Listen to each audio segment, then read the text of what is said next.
Hello everyone, मैं उमेश पाल आप सभी टीचर एस्पिरेंट्स का आपके अपने चैनल टीचर वर्ड्स में स्वागत करता हूं।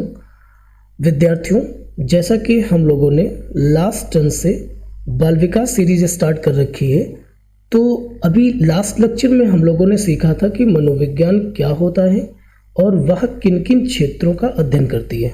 ठीक है, आज उसी क्रम को आगे बढ़ाते हुए हम लोग जानेंगे कि मनोविज्ञान की उपयोगिता क्या है, उसके क्या यूजेस होते हैं। तो देखिएगा, यूजेस ऑफ साइकोलॉजी को हम लोग समझेंगे। तो उस क्रम में हमने देखिए यहाँ पे लिख रखा है, चूँकि बालक के सर्वांगीण विकास में शिक्षक की महत्वपूर्ण भूमिका होती है। ठीक है, इसलिए शिक्षक को बाल विकास का ज्ञान होना अति आवश्यक हो जाता है।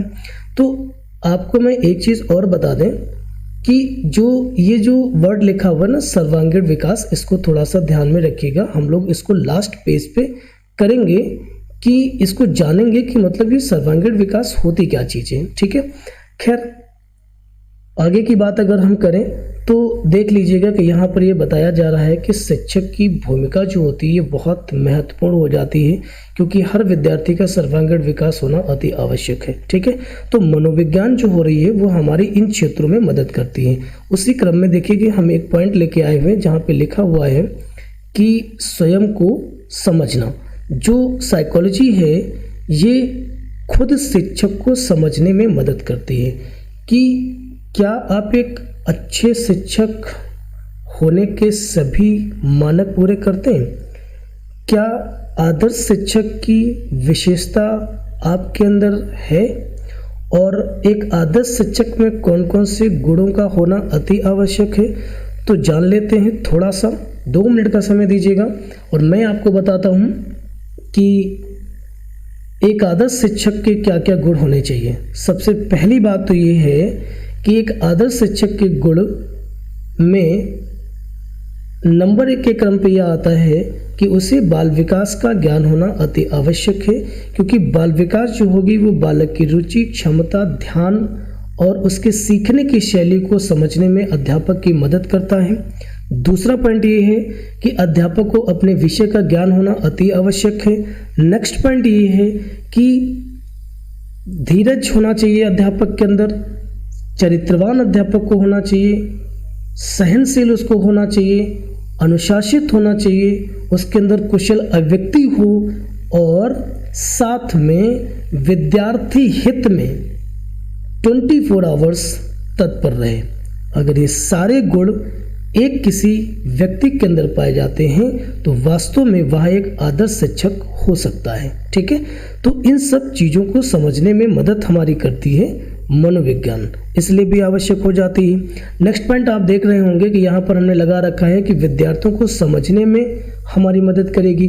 जैसे क्लास में विद्यार्थी कई बार वो पढ़ने के इरादे में नहीं होता है, उसका मन नहीं है पढ़ने का, तो उसकी विषय में रुचि को पैदा करना, ठीक है, उसको समझना, उसकी क्षमता को समझना, उसकी इस समस्या का निदान करना कि जो कि उसे पढ़ने से रोक रही है, उसके सीखने में जो अवरोध पैदा कर रही है, जो उसको डिस्टर्ब कर रहा है। ठीक है, तो इस तरीके से मनोविज्ञान हमें विद्यार्थियों को समझने में मदद करती है। नेक्स्ट पॉइंट आते हैं विद्यार्थियों, पाठ्यक्रम को समझना। आप यहाँ पे देख पा रहे होंगे कि पाठ्यक्रम को समझने में मनोविज्ञान किस तरह से हेल्प करेगी।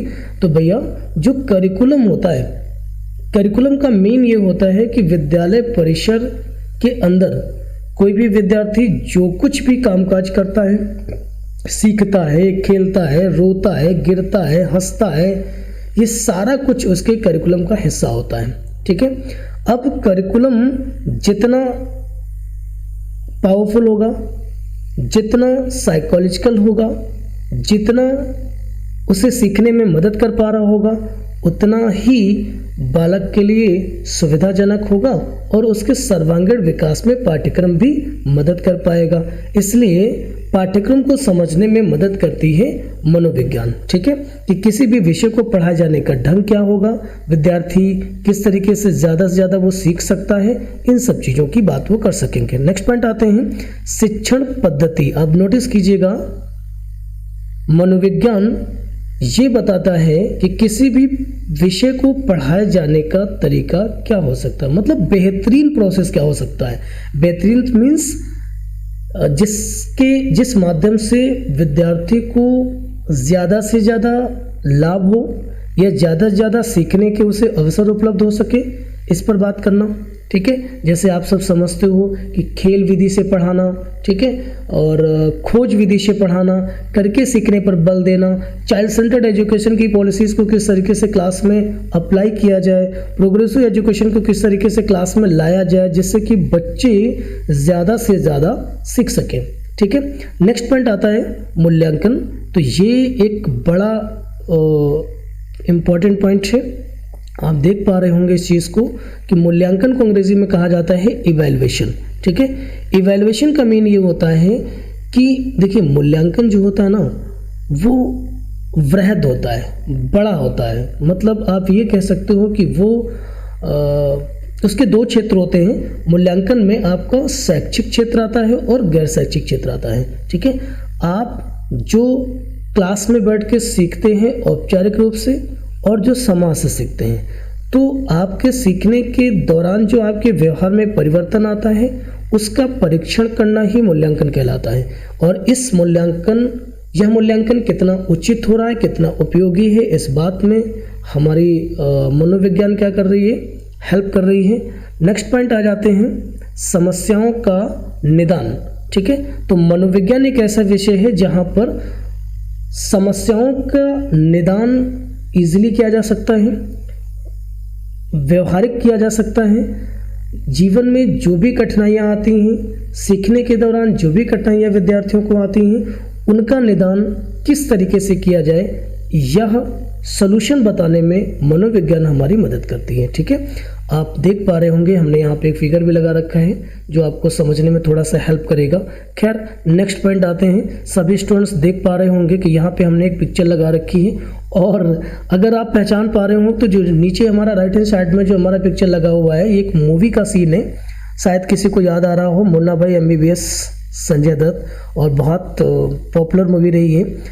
इस मूवी के इस सेक्शन को लगा जाने का मेरा जो पर्पस था वो ये बताने का था कि जो मनोरोग है ना, जो मनोविज्ञान है ना, वो किस तरीके से चिकित्सा के क्षेत्र में मदद करती है। ठीक है, सबसे पहले हम इस वाली फिगर के ऊपर डिस्कस कर लेते हैं। शायद सभी स्टूडेंट जानते होंगे कि एक हमारे यहाँ मेडिकल टेस्ट होता है जिसका नाम है EEG। ठीक है, जिससे दिमाग में उत्पन्न होने वाली विद्युत तरंगों की जांच करी जाती है, जिससे कि एक मनोचिकित्सक या समझने में उसको मदद मिलती है कि मस्तिष्क की कोशिकीय क्रियाएं किस स्तर की हैं और कैसे चल रही हैं, क्या वो सामान्य स्थिति में हैं, और अगर सामान्य नहीं है तो फिर उनका इलाज किया जाना है। ठीक है, तो देखिए ना कि किस तरीके से साइकियाट्रिस्ट को यह जानने में मनोविज्ञान मदद कर रही है, एक डॉक्टर को जानने में मदद कर रही है कि मस्तिष्क की गतिविधि क्या है। ठीक है ना, दूसरी बात आ रही है, काफ़ी लोग जानते भी होंगे कि किस तरीके का टेस्ट होता है। इसमें मतलब सिर में, हेड में बहुत सारे वायर लगाए जाते हैं जिसको इलेक्ट्रोड कहा जाता है, जिसके माध्यम से विद्युत तरंगों की जांच करी जाती है ना। दूसरी फिगर की बात, अगर इमेज की बात करें तो यहाँ पर देखिएगा मुन्ना भाई MBBS का एक सीन मैंने लगाया हुआ है, जहाँ पर संजय दत्त जी एक कैरेक्टर को लेकर के पूरे हॉस्पिटल में टहलते हैं जो पैरालिसिस पेशेंट है, और इनका नाम आनंद था उस मूवी के कैरेक्टर में। और आप देख पा रहे होंगे कि मुन्ना भाई ने इनके साथ कुछ असाधारण सा व्यवहार कर करके, मतलब इनको घुमा टला के, बहुत सी मस्ती करा के, इनके साथ समय व्यतीत करके इनका उन्होंने इलाज किया था। मतलब असामान्य से उन्हें सामान्य बनाने में मुन्ना भाई MBBS का सबसे बड़ा रोल था, जहाँ पर मेडिकल ट्रीटमेंट कहीं ना कहीं फेल होता नज़र आया था। ठीक है, तो मतलब कहने का मतलब ये है कि साइकोलॉजी जो है वो जीवन के हर क्षेत्र में उसका उपयोग होता है। क्लियर है, इसलिए भी मनोविज्ञान की उपयोगिता और भी बढ़ जाती है। तो मुझे उम्मीद है कि सभी विद्यार्थियों को यहाँ तक बात सारी समझ में आई होगी, और इस पे हम लोग क्वेरीज करेंगे तब बात हम लोग समझ लेंगे। खैर, सभी स्टूडेंट्स को मैं ये बता दूं कि अभी हमने एक पॉइंट पहली वाली सीरीज़ में जिसको मैंने बोल्ड किया हुआ है जिसका नाम था सर्वांगीण विकास। क्योंकि देखिए शिक्षा का उद्देश्य ही है बालक का सर्वांगीण विकास करना, तो मुझे ये बात समझानी है आपको कि सर्वांगीण विकास होता क्या चीज़ है। ठीक है, तो देख लीजिएगा, सर्वांगीण विकास का अर्थ होता है कि जब किसी विद्यार्थी का इन तीनों क्षेत्रों में संतुलित विकास हो तो माना जाता है कि उस विद्यार्थी का सर्वांगीण विकास कंप्लीट हुआ। दुर्भाग्य से मैं एक बात बताऊंगा कि इन तीनों क्षेत्रों में किसी भी विद्यार्थी का संतुलित विकास हो ही नहीं पाता है, क्योंकि तीनों का एक संतुलन में आ पाना बहुत ही कठिन होता है। खैर, इन क्षेत्रों को हम लोग समझेंगे। बायोलॉजिकल एस्पेक्ट की बात कर रहे हैं कि जैविक क्षेत्र का अगर विकास उचित हो, उत्तम हो, तो सर्वांगीण विकास में हमारी मदद काफ़ी हद तक हो जाएगी। जैसे कि बायोलॉजिकल सिनेरियो की अगर हम बात करें, बायोलॉजिकल एस्पेक्ट की बात करें, तो जैसे कि एक युग्मनज बच्चे के विकास की कड़ी है, तो एक युग्मनज का बेबी होने का जो ड्यूरेशन होगा वो कितनी फास्ट, कितनी संतुलित, कितनी बढ़िया तरीके से हो रहा है, इसको कहा जाता है जैविक क्षेत्र। ठीक है, मतलब हमारा शारीरिक और मानसिक विकास किस तरीके से हो रहा है ना। दूसरी बात कर लेते हैं, कॉग्निटिव एस्पेक्ट की बात कर लेते हैं। संज्ञानात्मक क्षेत्र क्या चीज़ होती है, और अगर संज्ञानात्मक क्षेत्र का विकास हमारा संतुलित होता है तो वो सर्वांगीण विकास को काफ़ी हद तक कंप्लीट करेगा। समाज सामवेगिक क्षेत्र की अगर हम बात करें तो समाज और सामवेगिक का मतलब है, देखिए लिखा है सोशियो इमोशनल एस्पेक्ट, है ना, मतलब हमारा सामाजिक विकास और सामवेगिक विकास, ये दोनों अगर संतुलित हों तो भी हमारे सर्वांगीण विकास में मदद होती है ना। लेकिन मैं आपको बता दूं कि जैविक क्षेत्र, संज्ञानात्मक क्षेत्र, समाज सामवेगिक क्षेत्र, इन तीनों क्षेत्रों का अगर विकास संतुलित और उत्तम हो तो एक श्रेष्ठ व्यक्तित्व बनता है कोई भी मनुष्य, और इसको बनाने में शिक्षा, मनोविज्ञान की भूमिका महत्वपूर्ण होती है। क्लियर है? तो आज के बाद सर्वांगीण विकास क्या होता है इसको आपको समझने में कोई समस्या नहीं होगी। आगे की कक्षाओं में हम आपको जैविक क्षेत्र, संज्ञानात्मक क्षेत्र, समाज सामवेगिक क्षेत्र के बारे में जल्दी ही कुछ न कुछ बताएंगे, जहां पर आपको इसके संबंध में काफ़ी ढेर सारी जानकारी उपलब्ध हो जाएगी। खैर स्टूडेंट्स, आज के लिए हम लोग इतना ही रखेंगे और आगे की क्लास ऐसे ही कंटिन्यू रहेगी। आप कंप्लीट वीडियो को देखिएगा, इससे पहले के लेक्चर्स को देख लीजिएगा, तो बाल विकास की सीरीज़ आप घर बैठ के कंप्लीट कर सकेंगे और आगामी परीक्षाओं में आपको काफ़ी हद तक मदद होगी। जय हिंद, जय भारत।